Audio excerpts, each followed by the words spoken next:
از اینکه باز شما تو خانه دوم خودتون و شهر دوم خودتون، باشگاه اروند، محله سرو تشریف دارید، بازم خیلی خوشحالم، چون ما رو خودحالی حساب کردید، جزو خودتون حساب کردید، قابل دونستید، تشریف آوردید، بر ما منت گذاشتید. قطعاً الگوی خوبی برای این باشگاه هم خواهد شد و کسانی که اینجا میان، چون انسان‌های موفق وقتی میان تو محله انسان و انسان‌های مبارک، پرتلاش، خستگی ناپذیر، قطعاً رو همه کسانی که دنبال موفقیت هستن قطعاً تأثیر مثبت خواهد گذاشت. این باشگاه همونطوری که برادر عزیزمون هم گفتن درباره باشگاه خودتون، این باشگاه هم 100% مردمی است و یکی از قدیمی‌ترین باشگاه‌های استان هست. چیز حدود بیش از نیم قرن از تأسیس باشگاه فرهنگی ورزشی اروند سرو میگذره. شاید 40 سال پیش یا قبل از انقلاب نزدیک به 40 تا باشگاه بوده تو بندرعباس. همشون هم باشگاه‌های قدری بودن، ولی فکر نمی کنم بیش از 2-3 تا از اون باشگاه‌هایی که ما بچه بودیم یادمون هست میرفتیم پشت ضلع شمالی محله، اون قسمت نخلستان بود، الان معروف به امیرآباد، الان دیگه خبری از نخل نیست.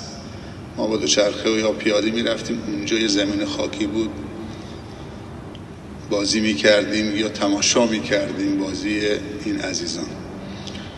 همت بزرگان ما که همشون رایگان کار کردن، کارمند ادارات دولتی بودن یا فرهنگی بودن، وقت آزادشون برای نسل‌های آینده گذاشته بودن بدون یک قرار. یکیشون بابای آقای صدیقی که میشه گفت پدر ورزش سروست، چون معلم ورزش بود و نخبگان ورزشی تو رشته‌های مختلف از مدارس شکل میگیره دیگه، از اونجا انتخاب میکنن. ایشون هم معلم ورزش متعهد و مسئولیت پذیری بود و دغدغه داشت. و اگر من مدینه رفتم، امروز جلوی شما نشستم، معلم دینی و عربی منو انتخاب نکرد، یعنی منو تو سالم سازی من شاید نقشی نداشته، ولی معلم ورزش بوده که نقش داشته. یه معلم ورزش متخلق و اخلاق زیبای انسانی و اسلامی و متعهد و دلسوز شاید کاری بتونه بکنه که یک شیخ و یک ملا هم نتونه بکنه. و این باشگاه که به این عظمت دارید میبینید 100% مردمی است، دولت هیچ نقشی اینجا نداره. حتی برای زمین چمنش هم انگشتر و گوشواره و گردنبند و علنگو و سرویس خواهرها و مادرها برای چمن باشگاه به کار رفته، تا چه برسه برای سالن. این سالن الان 14 ساله داره انجام میشه، استارت خورده، هنوزم کارهاش مونده. این استانداردترین سالن ورزشی استان هرمزگانه. ما تو محلمون یه انجمن داریم 800 تا کودک خیر داره، هم قلک تحویل میگیرن و هم عضویت پرداخت میکنن از تولد تا 15 سالگی. یک بار قلک هاشون برای سالن باز کردن، جشن قلک ها بود تو همین سالن نیمه تمام، با حضور کل مردم و مسئولین. 40 میلیون تومان تو قلک هاشون بود که اهدا کردن برای باشگاه، برای این سالن، تکمیل سالن. درست مردم محله از بچه ها تا پدرها و مادرها و بزرگترها همه سهیم بودن تو این باشگاه، ولی این باشگاه برای کل هم استانی و هم کشوری هاست. مردم سرو درست کردن، اما برای همه، حتی مهاجرین و بلوچا و کسانی که اینجا زمین در اختیارشون رو چمن بازی میکنن که حسرت بازی کردن رو چمن نخورن. هرچند که من خودم وقتی فوتبال بازی میکردم زمین خاکی بازی میکردم، ولی گفتم دیگه نسل‌های بعدی حسرت چمن نخورن، حسرت سالن نخورن.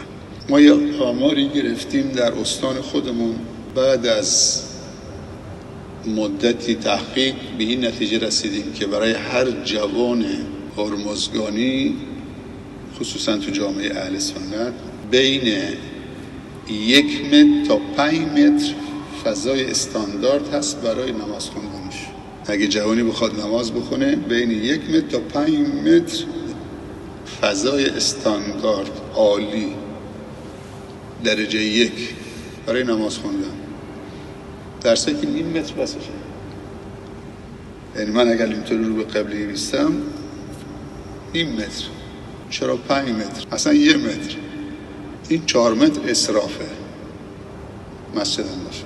حالا ما چند هزار جوان داریم، هر جوانی 4 متر اسراف تو مساجد داریم. ما اگر جلوی این اسراف رو بگیریم، این 4 متر رو استانداردش کنیم تو ورزش، تو فضای سبز، تو پارک، تو کتابخانه، تو مدارس دولتی، تو درمانگاه، بیمارستان، یه بالانسی و یه تعادلی تو استان ما حفظ میشه. دیگه اون 900 تا مدرسه کلنگی که تو استان هست دیگه ما جمعش میکنیم.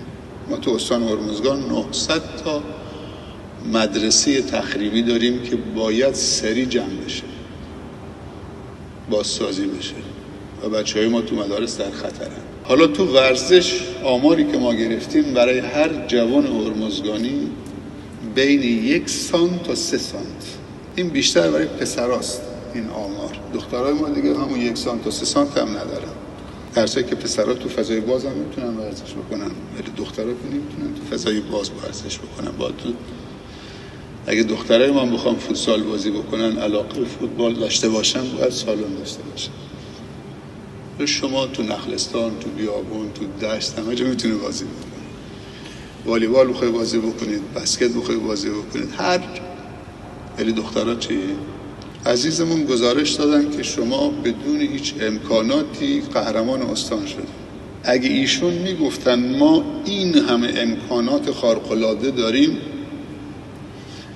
یه زمین چمن رسمی داریم، یه زمین چمن مصنوعی کنار زمین اصلیمون داریم، یه سالن داریم برای تمرین جدا، برای بازی‌های رسمی جدا، برای نمیدونم فلان جدا، بعد این قدر بودجه سالانه تیم ماست، مثلا 500-600 میلیون یا 1 میلیارد توسط اسپانسرها چه حمایت میشه از تیم ما و بعد میگفت ما قهرمان استان شدیم. برای من خیلی خوشایند نبود، چون امکانات عالی، موفقیت به اندازه اون امکانات هنر نیست. امکانات خیلی عالی بوده، موفقیت هم به اندازه امکاناتت بوده دیگه جستی نداره، پرستیژی نیست، کلاسی نیست. اگه امکانات خیلی عالی باشه، استفاده کمتر از امکانات باشه، موفقیت، این خود خیانته. یعنی امکاناتی دستتو دادن، معذرت میخوام، گل به روی شما، لیاقت نداشتید، اون امکاناتو برباد دادید، به جای هم نرسیدید. میمونه سوم، امکانات خیلی متواضع و کم و محقر، ولی موفقیت خیلی عالی. این چه بهش میگن؟ این بهش میگن همت عالی. و امکانات کم، موفقیت بزرگ. پس میشه بدون امکانات، بدون زمین چمن، بدون چنین سالونی هم قهرمان استان شد. تو از کجا داری میگیم؟ جلو هم نشستن. اونهایی که میگن اول امکانات ما رو فراهم بکنید تا ما بیاییم هنرنمایی بکنیم، اینا اهل هنرنمایی نیستن، نمیشه روشون حساب کرد. من شاید 45 سال پیش اینجا خاکی بود، یه بطونی کشیده بودن، یه زمین والیبال همینجا درست. گفتم پروژکتور آوردن تو باشگاه، میخوان فیلم پله رو نشون بدن، میزی که الان میخواستن نشون من بدن. شب بود، پروژکتور روشن کردن، فیلم پله نشون دادن. هنوز تو ذهن من فکر میکنم الانه، 45 سال پیشه. آوازش به آفاق رسیده، ولی پله با یه توپ پلاستیکی تمرین میکرد روی زمین خاکی تو یه گوشی از برزه، با یه توپ پشمی و پلاستیکی. سرعتش با توپ مثل یک دونده 100 متر. تلاشش، عشقش، تعصبش. درست امکانات شرطه، امکانات عالی خوب شرطه، ولی چند چیز دیگه هم هست که سبب موفقیت میشه. انگیزه. عشق به فوتبال و به ورزش میتونه بهترین انگیزه باشه برایشون. انسانی که انگیزه نداره هیچی نداره. هدف شفاف روشن. انگیزه یعنی چی؟ انگیزه یک قدرت دافعه هست که تو رو هل میده به جلو. یعنی سبحان الله، مثل که یه نفر پشت سرت اینطوری با تمام قدرتش تو رو به جلو هل میده. این بهش میگن انگیزه. هدف چیه؟ یه کسی اون طرف ایستاده، دستش دراز کرده، دستتو گرفته، با قدرت به جلو میکشه. کسی که هدف نداره دائمی حرکت میکنه، سرگردونه، چون چیزی رو برای خودش تعریف نکرده. و اگر هدف کوچک تعریف بکنه، گامهاش هم کوچک میشه به اندازه هدف کوچکش. یعنی وقتی هدف آرمانها بزرگ باشه، گامها هم بلند میشه و بزرگ میشه و پی در پی میشه. پس هدف یه قدرت جاذبه است که جلو به تو رو جذب میکنه وقتی هدف داری، و انگیزه یه قوه دافعه است که تو رو دفع میکنه، هل میده به جلو که برید به جلو، عقب‌گرد نکنه. پس انگیزتون عالی باشه، هدفتون هم بزرگ و عالی باشه. تلاش انگیزه ها رو تبدیل به هدف میکنه. تلاش بیوقفه. ما داریم صبر و داریم مصابره. صبر یه چیز عادیه، یعنی اون چیزی که در توانت بگذاری و صبور باشی. حالا اگه صبر تموم شد یعنی باید ببری. صبر یعنی وقتی صبر معمولیت و عادیت تمام میشه، حالا میخوای ببرید، کم میارید، صبر رو برای خودت تولید کنید. اینجا تمرین صبور بودن دوباره بکنید. بهش میگن استقامت. و پیامبر صلی الله علیه و سلم فرموده الصلاة نور و الصبر ضیاء. گفته نماز روشنایی نوره، ولی درباره صبر گفته الصبر ضیاء. صبر درخشندگی است. محال کسی صبور باشه. صبر در مقابل چیه؟ بیکاری. یعنی اگر تو تلاش نکنی خود صبور بودن معنی نداره. پس صبر زمانی انسان نیاز داره که تلاشش حد اعلاست. اینجا تو باید صبور باشی، استقامت بکنی. آدمایی که کار نمی‌کنن صبر لازم ندارن. آدمای تنبل چه صبری میخوان بکنن؟ پس یک انگیزه، 2 هدف، 3 تلاش، 4 تعصب. کسی که تعصب به تیمش نداره، تعصب به محلش نداره، تعصب به شهرش، به استانش، به کشورش نداره، این نمیتونه بازیکن خوبی باشه. این تعصبه که تو رو که سرت بره تیمت نره. هر چیزی که آبروی تیم تو و شهر تو و محله تو و استان تو و کشور تو بعد به تو سپردن، تو این راستا زیر سوال ببره، تو تا پای مرگ می جنگی. این تعصبه که تو تا پای مرگ بازی میکنید. بازی جانانه کسی میکنه که واقعا تعصب داره نسبت به تیمش. این بیگانه ای نسبت به اون تیم خودشه. میگه من جونم بالا بیارم، من خودم خسته بکنم، ولی هرنگ قهرمان استان شد یا نشد من چی. بعد 5 چون تیم کار گروهیه، فوتبال یه چیز گروهیه، اون 11 نفر باید با هم هماهنگ باشن. تعاون و همکاری برای موفقیت اون تیم، این که تیم ما مطرح بشه، نه من تو تیم مطرح بشم که همه گلاب به اسم تو ثبت بشه. یه نفر زیباترین پاس میده ولی اون تو دروازه کسی دیگه میزنه، اونو تو آغوش میگیرن، اونی که پاس داده تو آغوش نمیگیرن، اون دستش بلند نمیکنه، اون سلطان گل نمیشه، آقای گل نمیشه، ولی اینجا چون کار گروهیه، اگه تعاون و همکاری یه لحظه اون آماده گل زدن خالیه، تو اینجا چه کم میارید، حسادت گل میکنه. باید من مطرح بشم نه تیمم. پاس به اون نمیدید، جا منیتت فلان، اون غرورت،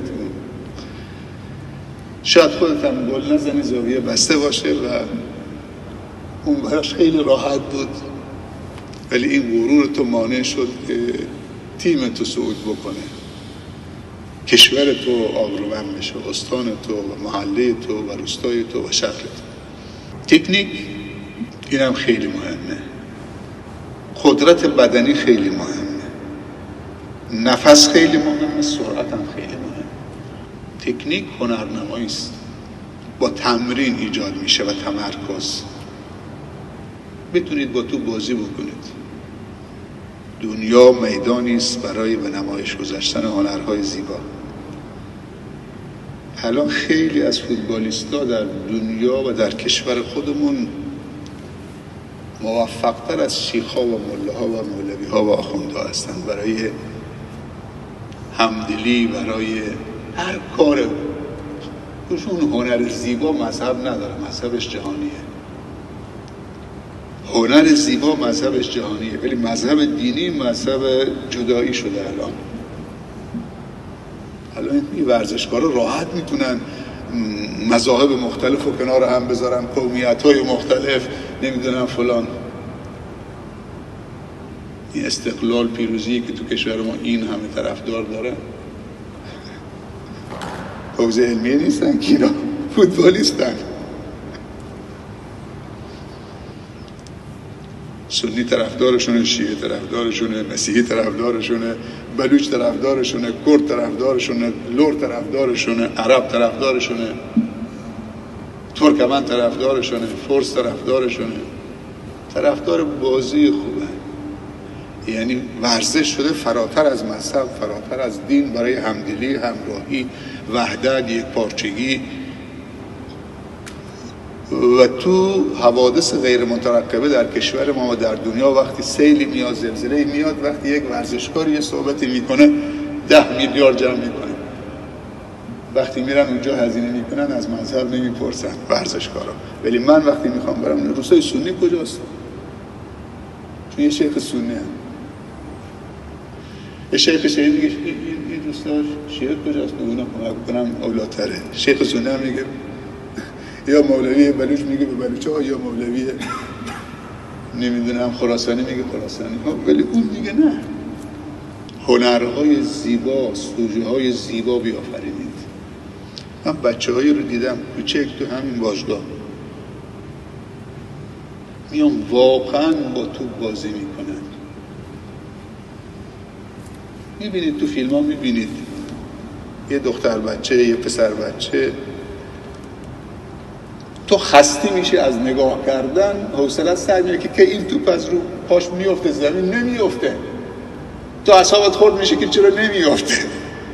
20 دقیقه میزنه تو سرش، رو گردنش، رو پشت کمرش و فلان. تو خسته شدی، تو صندلی نشستی، اون داره بازی میکنه. چقدر هنر هست تو بچه‌های ما.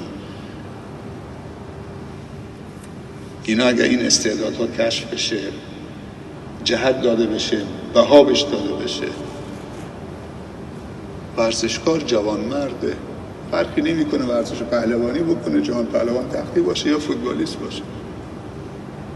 اصلا تو وقتی ورزشکار میشی با جوانمرد باشید. فوتبالیست یه ورزشکار که فوش نمیده، بد اخلاق نیست.